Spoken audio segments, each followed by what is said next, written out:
Welcome to TESO Consulting Group's DEI podcast series, Why Is It So Hard? Shining Through the Shadow of Resistance. I'm Dr. Tonya Breland. And I am Erika Leek.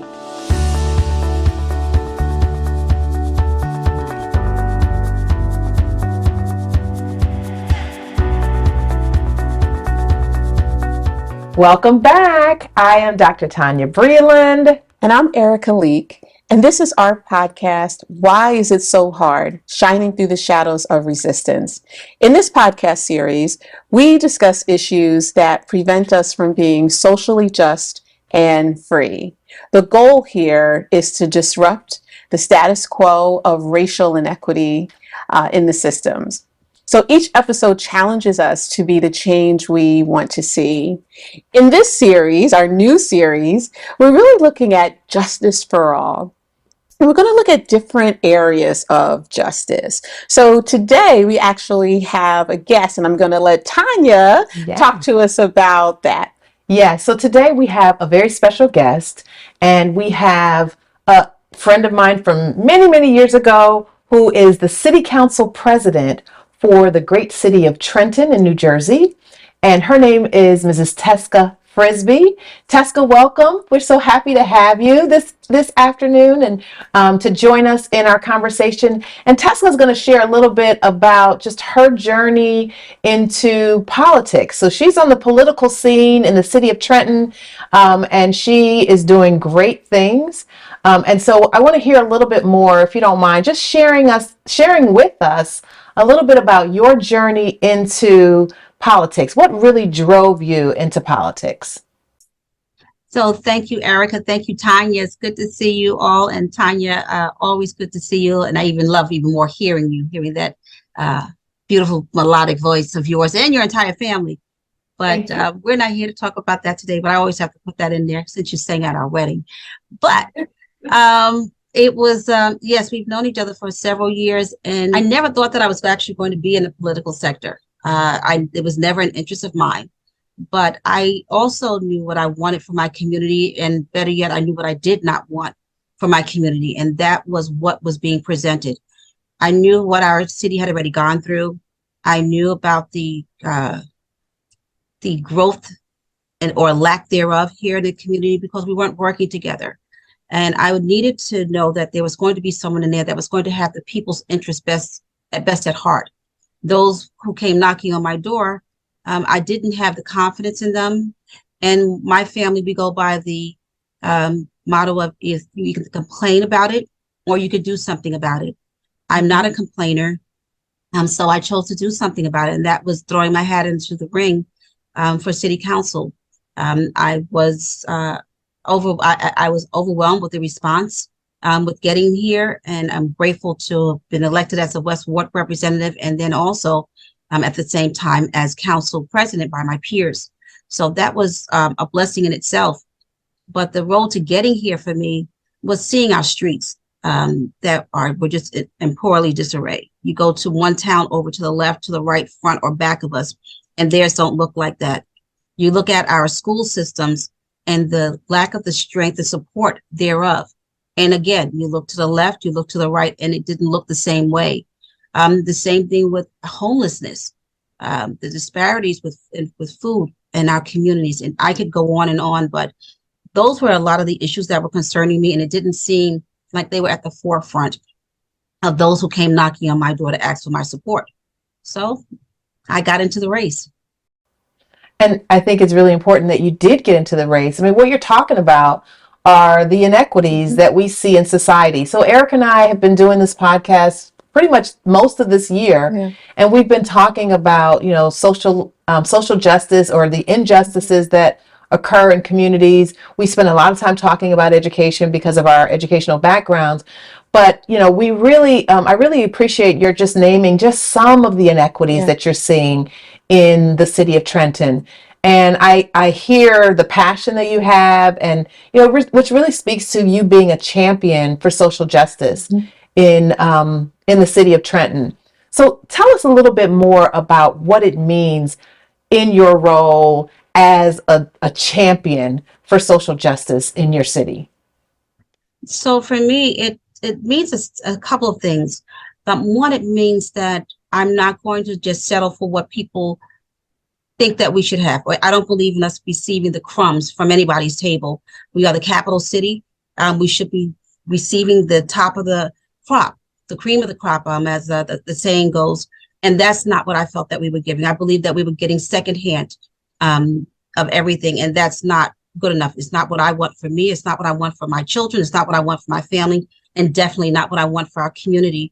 So, with that in mind, we have had, I mean, just recently, we have organizations that are coming in. They're coming into our schools, and we've had an organization that has delivered washing machines, dryers, and refrigerators.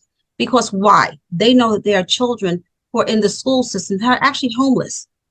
And when you have a child and your child is going to school, or if you're a child and you're going to school and you're getting up and leaving out of someone's car or leaving out of someone else's home and it's not your home, it can leave you feeling some kind of way. It doesn't make the stakes or the ground equal for you.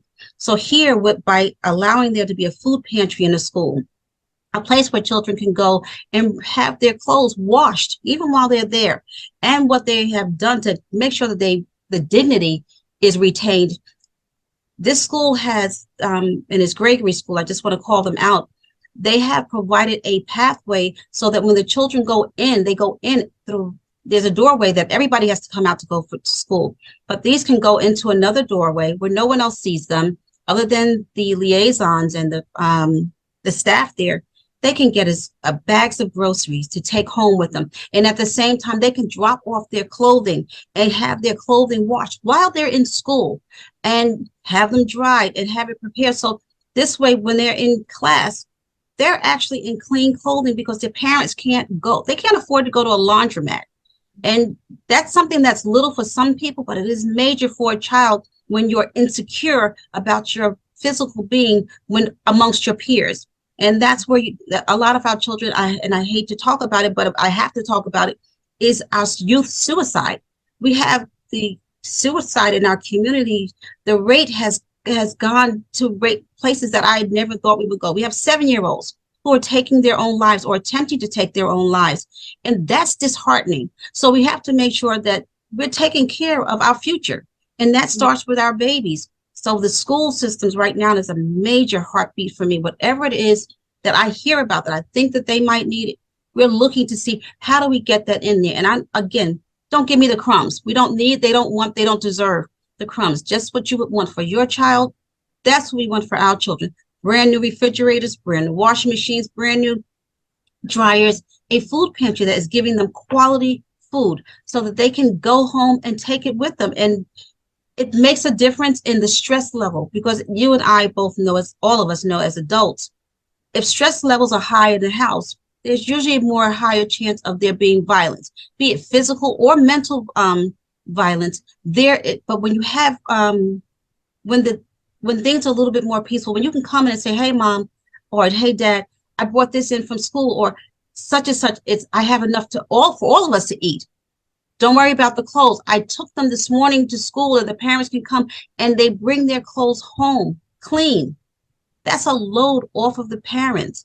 And not that the onus should be on the child, but the fact that a child can do that and know that they are actually pouring into the house, it makes a difference. So we're trying to take away all of the excuses, all of the barriers for why a child is not positioned to learn when they first come in. And there's another part I'll talk about a little bit later on, where we have a Trenton Street team that helps walk children to school now, because there's some children who just they're in a new system. They're on one side of the community that they've never been on.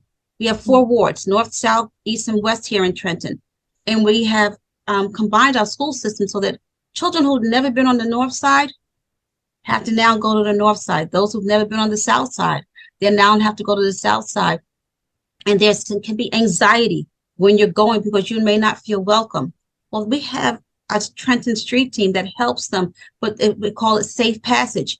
And they'll walk with them, talk with them, engage them as they're going, and making sure, and that again takes a load off of the parents, because the parents know that their child is going to get to work, is going to get to school safely while they are out going to work. Mm-hmm.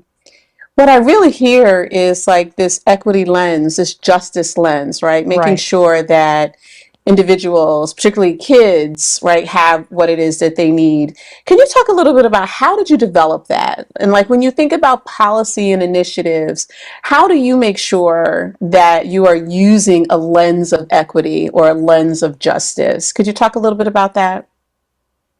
So for me, that comes a little bit easier than for some, and then equally for others. I'm a mother of a child who's differently able. So my lens is a little bit more skewed than it is with other folks. I'm always looking to see where someone is not being treated the way they should be treated. And I tell the students when I go into the schools, when I put the word my in front of you, I really do. I really take that personally. So when I say these are my students, these are my schools, these are my teachers, these are my seniors, which I'm also very guarded about, that makes it personal for me. So when I go out and I'm speaking to all the stakeholders, no matter who you are, I'm speaking from a my standpoint. And now that means you can't give me crap. You can't give me just anything, because I'm not going to accept just anything. Whatever it is that I am fighting for, I'm fighting for mine. And mine does not get crumbs. Mine does not get leftovers. Mine gets the top of it. And I know that we are deserving of it. And I'm not going to accept anything less than that. So when I'm pushing because and it's because I know what others have done. I know what others are doing. I go to the schools around us. I've been to several of the schools, be it in Lawrence, Hopewell, Ewing, Princeton, all of them. I know that they're all doing something, and what they're doing is giving their children the top of the crop. They're getting brand new. If they're giving them coats, they're not giving them dirty used coats. They're giving them brand new coats. If they're giving them gloves and hats, they're getting brand new. So when you come to me and I say that I put out there that there's a need in my community, I expect you to give me what you're going to give. If this was Princeton, if it was Hopewell, or better yet, I expect what you would give if you know that this is the capital city. And the capital city, we deserve no less, if not better than the others. So don't give me the crumbs. So when I'm fighting or advocating, that's what I'm advocating for. I'm advocating for you to give me what you would want me to give to yours. I love that Yeah. advocacy piece. Mhm. We talk about advocacy often, Yeah. or being allies. In your case, I know that, Trenton is a predominantly Black and brown city. And so, as an advocate, as a Black woman, also advocating for the students and the families and those that are in your community, I know that, that you really are like an advocate Yeah. for those groups of your constituents, if you will. And I know you don't just care about those in your ward, because I know you. So I know that that's like, more than just what you do. But what I notice a lot of times in communities, we see when it comes to, not just the advocacy that you do, but when it comes to the people having faith in the system, Mhm. it feels like sometimes, I don't know, you can correct me, like maybe is it an uphill battle getting people to come out and vote and come out and let their voices be heard. I wonder about that, and what you're seeing, and what would you say to those in your community who might feel apathy? Like, I don't think the system really is here to help me. And it's clear that you're doing the work, Yeah. because you've given us many examples of the work that you're doing alongside others in your community. But how do we get people to trust in the system? I think that's really what I'm Yeah. trying to get to. So that's a really great question. And I won't say it's a completely uphill battle, but it'll be a year that we have been in office, or at least 4 out of the 7 of us will have been in office as of the end of this November. And well, we have been elected, I should say. January 1 was when we will make a year that we'll have been in office. And unfortunately, the previous administration didn't work very well with the mayor and his administration. So when we came in, there was a anxiety of sorts. People were waiting for us to get growl with one another, to raise our voices, to be rude, to be dismissive and disrespectful to one another. One of the things when I got into the seat, And I told folks I didn't advocate to be president because I thought that nobody else knew it better or could do it better. I advocated to be in the presidency because I knew that there was a certain tone that I wanted to have adjusted here in our capital city. And that was the tone of respect and workability. That if we can work with each other, if we will work with each other, then the system actually does work. And that was the point that I wanted folks to get. We can work respectfully. We can speak to each other with dignity. We can speak to each other in a monotone tone. I don't have to yell at you to get something done. And you definitely don't need to yell at me to get something done. You don't have to be rude, don't have to be dismissive. And we can actually work with one another. And even if you don't like me, you don't have to, because everybody's not going to like me. And I get that. But as long as you can respect the work that I'm doing, one of the things that when I go in before council, I say, when we're making decisions, the first question we should ask is this the best thing that's for Trenton?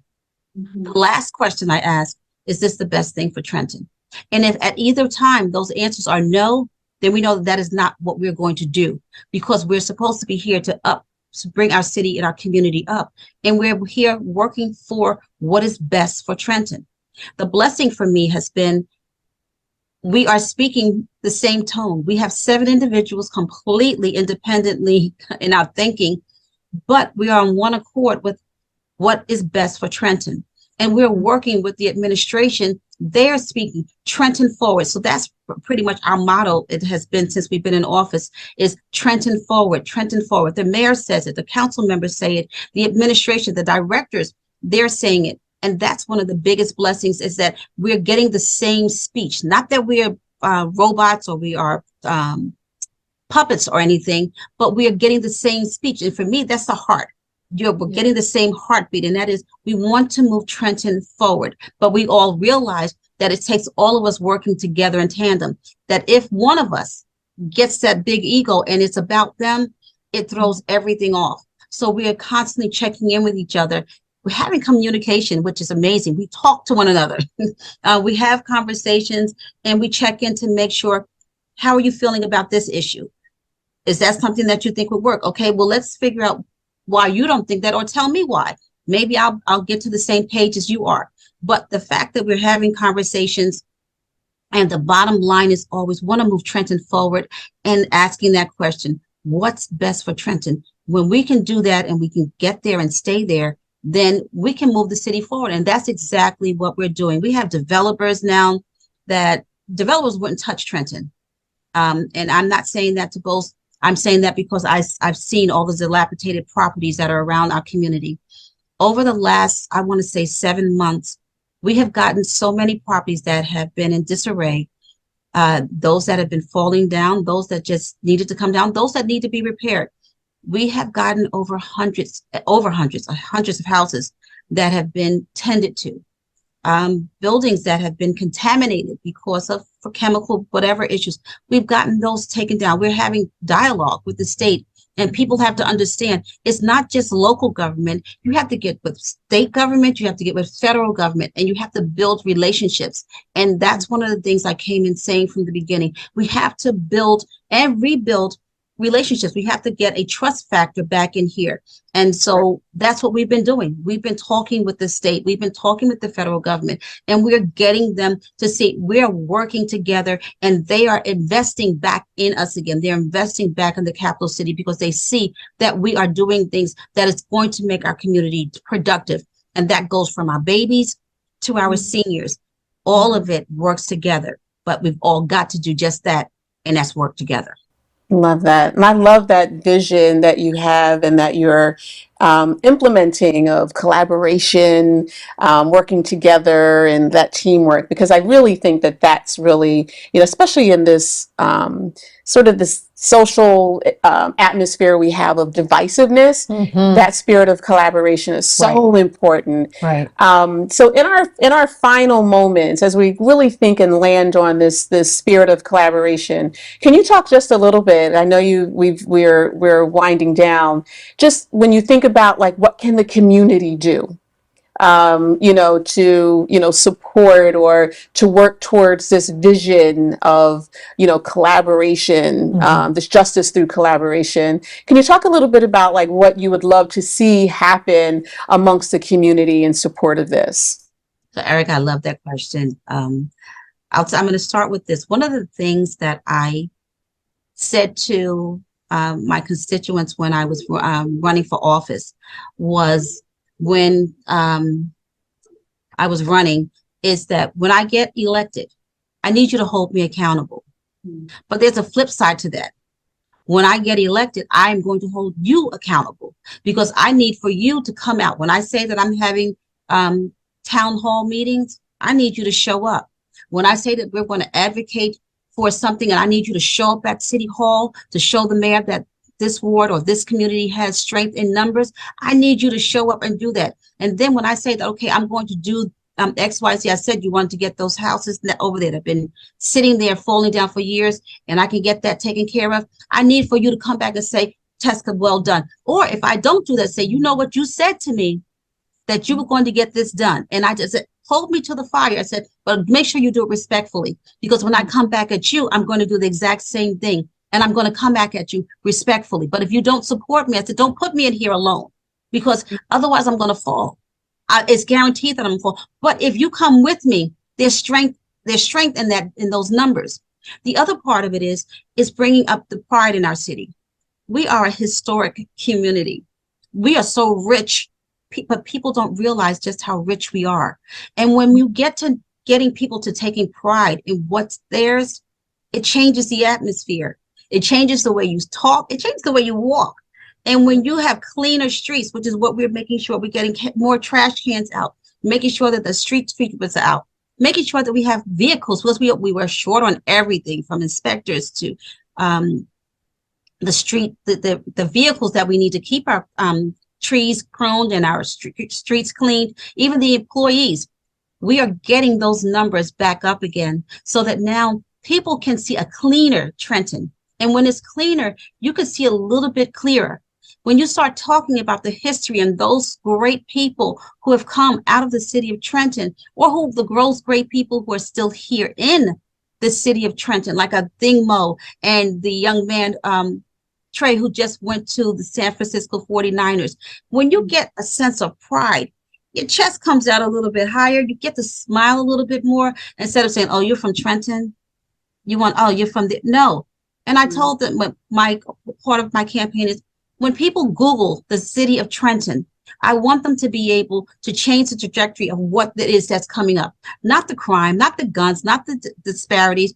I want them to start seeing the great things. All of our scholars, we have some intelligent children. One young man, and I'm gonna brag on him every time I get an opportunity. He was 9 years old and he did all the illustrations for a book that I actually wrote.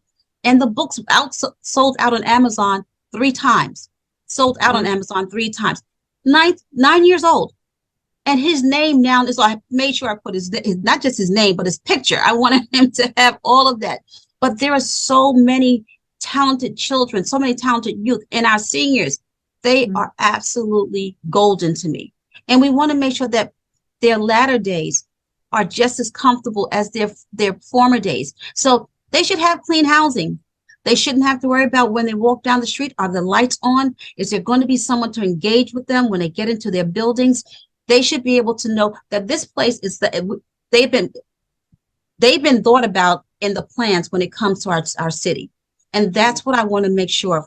We let our community know that when we're making decisions, we're making the decisions with the community at the heart of it. And if we can do that, it lets people know you care. And what I like to tell the children when they're walking by my home in the morning, and if I'm sitting on the porch, I see you.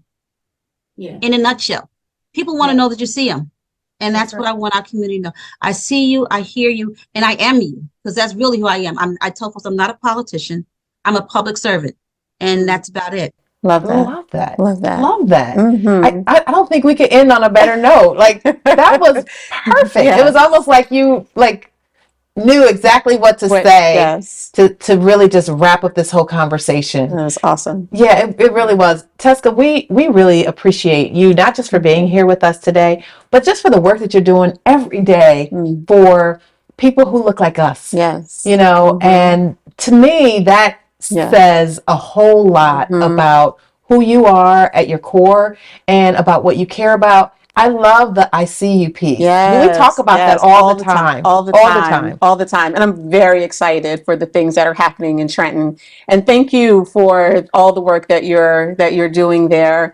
And thank you all for joining us today. Yes. Thank you for listening and being a part of this conversation. We want to thank Teska Frisby again, the City Council President in Trenton, for joining us. And we look forward to seeing you in our next episode. Thank you, and reach out and let us know, what you think about our work today, our conversation with Teska Frisby. Again, I'm Dr. Tonya Breland. And I'm Erika Leek. Thank you for joining us.